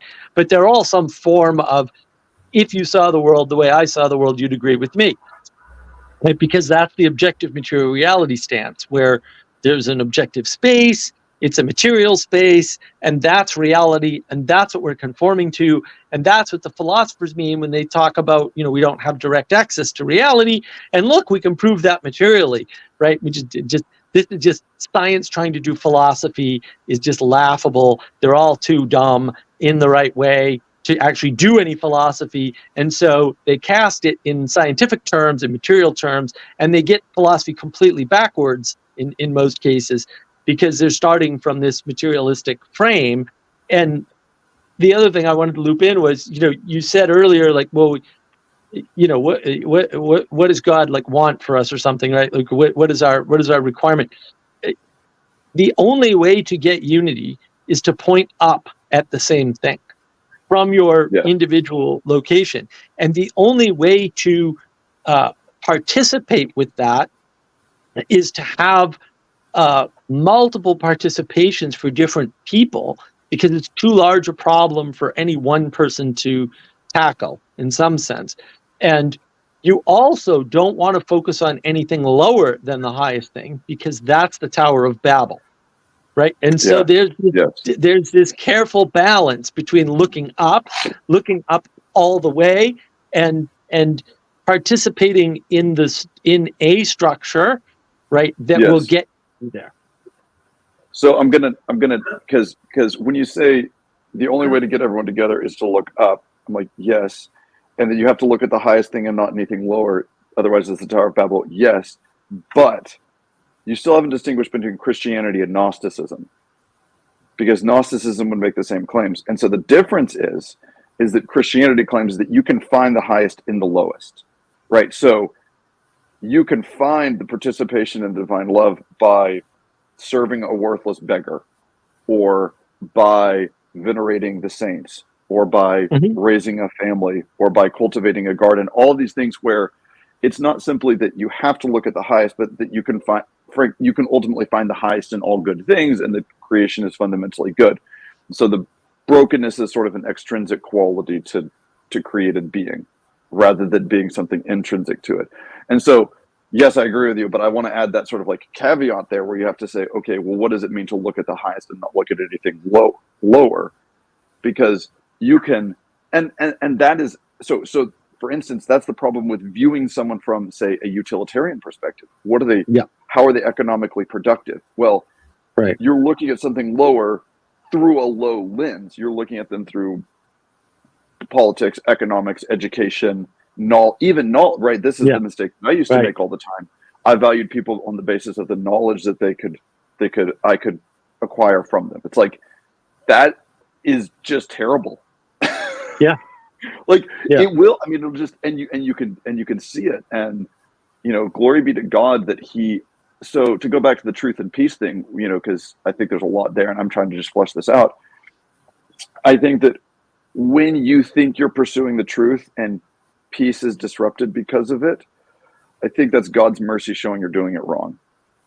And so when you're like, oh, I'm just getting after the truth, and like I keep busting heads, it's like, you're probably missing some part of it. You're probably not looking high enough.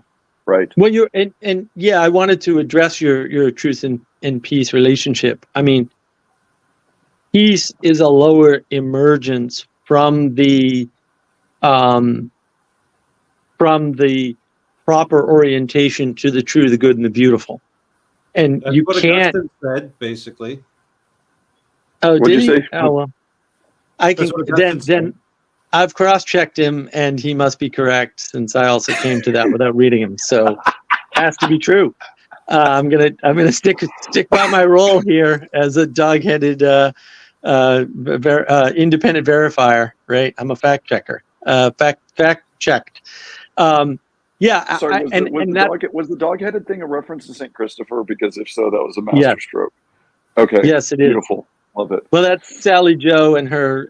Oh, I didn't send you a book, did I? Oh, geez.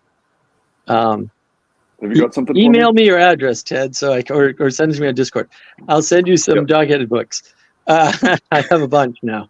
Yeah. No, that slipped my mind somehow. We had them at Thunder Bay, the little ones. Now I get the big ones. This independent verification, because if it's not a transcendental, it may be a virtue or value, but those are still lower. The transcendentals are to some extent what appear to you when you get the virtues and values, we'll say in correct, in right relationship or proper relationship or something. And I think then everything just shines through, and it's discerning these things is not a problem. And if you can't find the highest and the lowest, then you can't find a way to participate with the highest, because you are between the highest and the lowest. And the way you participate materially is all with the lowest, like everything, right? Babies are to some extent lower than you because you're past the baby stage, right? And then plants are lower than you, and animals are lower than you. If you I did it right, you're past babies, yes. Yes, I don't want to know the alternative. Fair. The ground is lower than you. Right? All these things are lower than you, and so if cultivation of lower than you is supposed to bring you higher, then it's a linear progression up. The world, there are no linear progressions that last any amount of linear progressions exist, but they don't last, right? You scale, and when you get out of the scale range, the linear progression goes away. It's also a good way to know when you're changing scale is when linear progression doesn't apply. That means you've changed scale, right? What that means is that you can't participate with the lower, right? It's Gnostic. You need to participate with something higher. The only thing that the Gnostics have in common that's higher is right in the name, gnosis, knowledge. And then, of course, they fail to define it in any reasonable fashion. And it becomes either words or only representable with words and certain actions. And that's why it turns into occultism immediately, because it only has the two tools, really. But you're right. I mean, the point is great. The Anglo-Catholic position is more like, you participate with the highest by participating with the lowest, or cultivating it, and that way of participation means there's lots of participatory options for you, right? And you probably need more than one, but that also means you have participatory options. And when you're doing that, you're with God. Problem solved. So, to go back to Clear Creek Abbey, the first time I went there years ago, when we were driving in, I wasn't Catholic yet, but like I knew enough. I knew what was going on in a lot of ways. And we drove in, and there's the woods and the Abbey ground. It's like on 800 acres. There's the pastures. There's the vegetable garden and the dairy cows. And then the last two things before you actually get to the monastery and the monastery church is the wheat field and the vineyard. And I was like, I know what's going on there. The whole world can burn, and they're still going to have the Eucharist. They're still going to have their bread and wine for the sacrament. And that's exactly it. It's like, you've got, right, you have, the abbot at a high mass, Father Abbot at a high mass, or at the pilgrimage when we had Cardinal Burke there offering a pontifical high mass, and it was just heartbreakingly beautiful.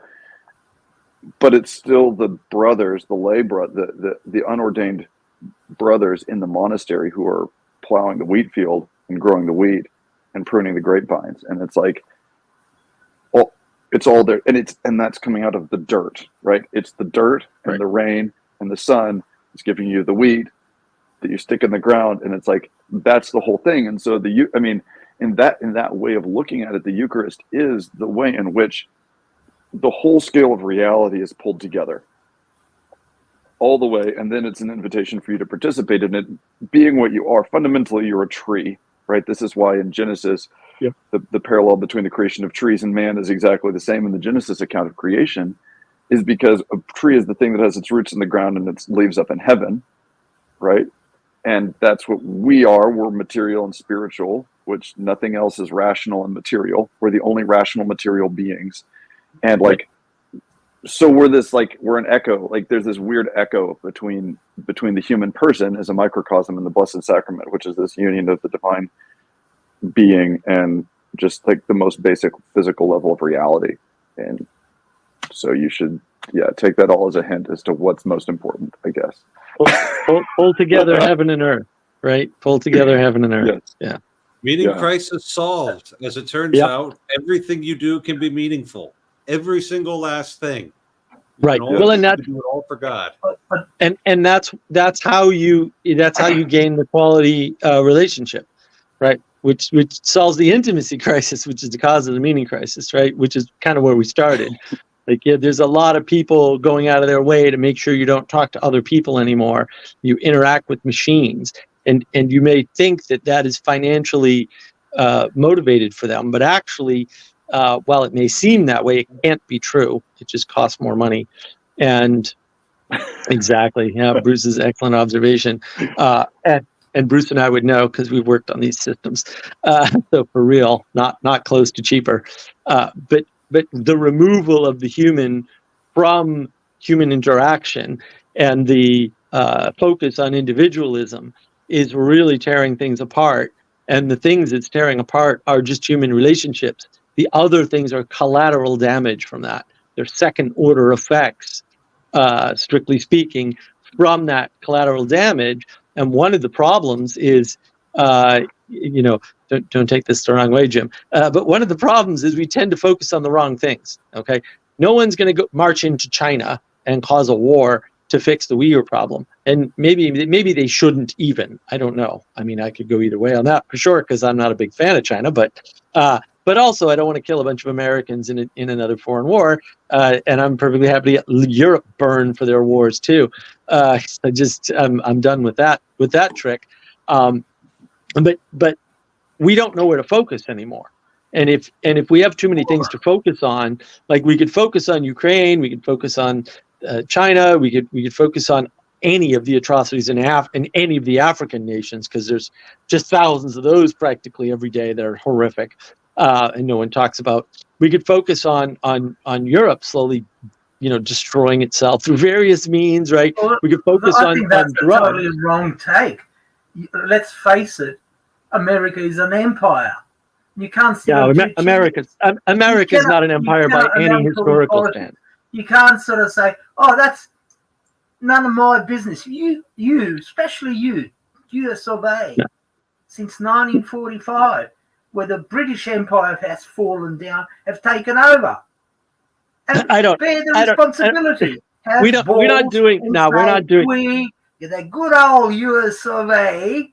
We're not doing any of the things Britain did. Constitution and all that have taken over the reins of the world. So We didn't. But that didn't happen. You can't have it both ways.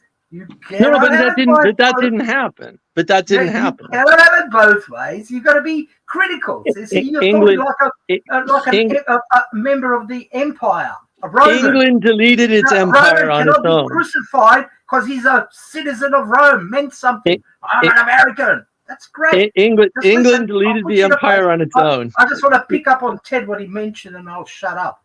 Ted, he mentioned children, and as a lawyer, I do a lot of things like that. All right, and I'm a bit of a bibliophile, a bit of a nerd. You know, you know, all these bloody books and all this crap. But anyway, so when you mention books, I'll send you some books, and likewise, I love that. But getting back on the children and democracy, you know, our democracy. Let's talk about the specific unit. They're talking, you know, the Democratic Party at the moment's talking about saving the democracy. Good old American democracy. Let me talk about what democracy is. Democracy, as I said, the closest anybody came was Athens.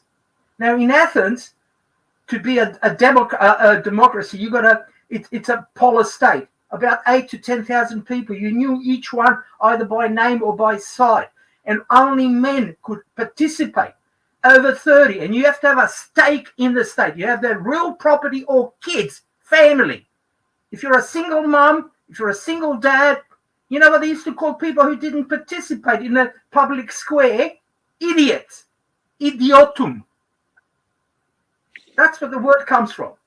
A non-political person, not interested in the polis state.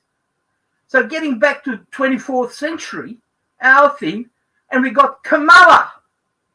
We got that Macron.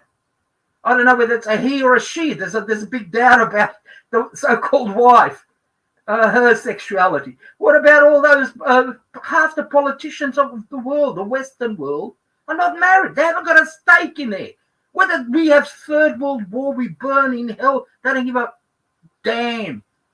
And this is what I'm talking about, responsibility and the family. And I dabble a bit about family law. I can tell you a lot of stories. What's happening, like in America, the meaning of the sacrament of marriage has been so much demeaned, lessened. It is, and the poor children. I mean, you cannot. To be a good lawyer, you've got to be impartial, arm's distance from your client, and things which I see is anyway.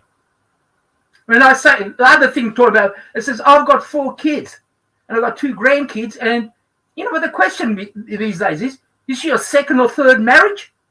Are they with the same wife? Yeah, I'm an old fart. God, a dinosaur, married with 4 kids and 2 grandkids. Wow. There used to be a standard 50, 100 years ago between Second World War, that's called not World War, First European Civil War, and the Second World War is the Second European Civil War. It used to be a norm for half a dozen kids, like in America, good old days. It's the norm. And that I understand. It progresses. I don't want to turn the clock back, but what I'm looking at, again, as I said, stop the world, I want to get off.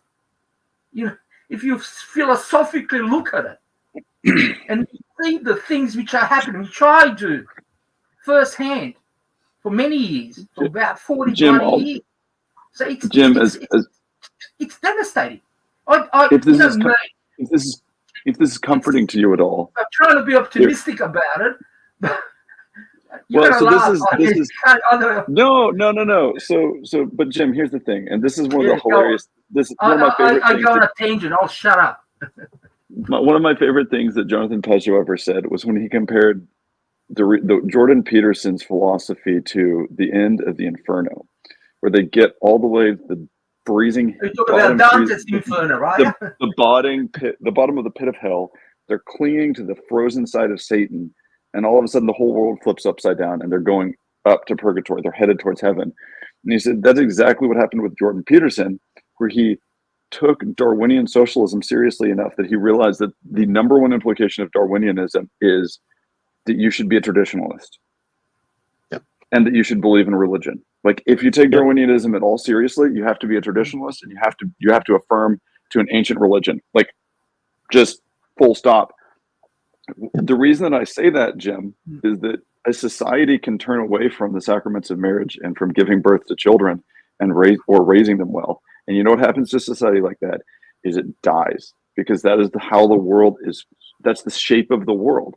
And so, you know what? America can do it at once. And you know who's going to take over? It's going to be the Mormons. If they can hold it together, it's going to be the trad Catholics, mostly Mexican, and some of us who are white, and, some conservative Protestants. And it's like, look, like, it's really easy when you have 100 couples and 5 of them have 1 child and no one else has any children, and you have 10 couples and they all have 100 kids and raise them well. It's like it's like a generation and a half before the entire thing flips over.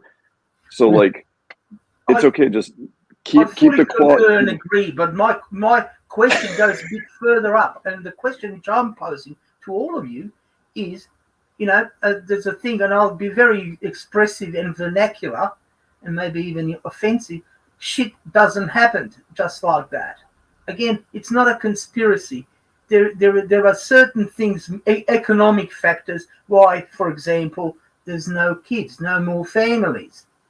Yet, in other parts of the world, there are a lot of families. Now, if you're an empirical scientist and you say, look, this group of people over here have multiple children, and this group of people don't have any kids. What are the causes of it? What's the causation? And you've got to think in terms of religion, in terms of economics, in terms of politics, in terms of whatever. And it's they're legitimate arguments. You can't say, oh, this is it. I mean, that's fine. What you just said, you said it 110%. What I'm asking of anyone is to think beyond. And then this is where we are sort of getting into a lot of things, into hypothetical, conspiratorial and all that crap. Yeah, and the thing is that all of us hasn't got any validity. All of us are it mind boggles. I mean, you could ask what's happening, and I see a lot of unsavory things. Yeah, we're all very limited, and we have a limited. Thank you very much. In Sydney, it's 12:30. I'm sure you're all falling asleep. Right, and we all have a limited capacity, a limited attention, and the best thing we can do with our limited attention is to just attend to those things which are closest to us with as much love as we can manage, and let God take care of the rest. And I need to attend to myself because it's dark outside, and at this time, rational creatures go to bed. So we'll go ahead and wrap this up. And thank you all for Thank you. Thanks very much. Thank you. God bless. Good night. Bye-bye. God bless.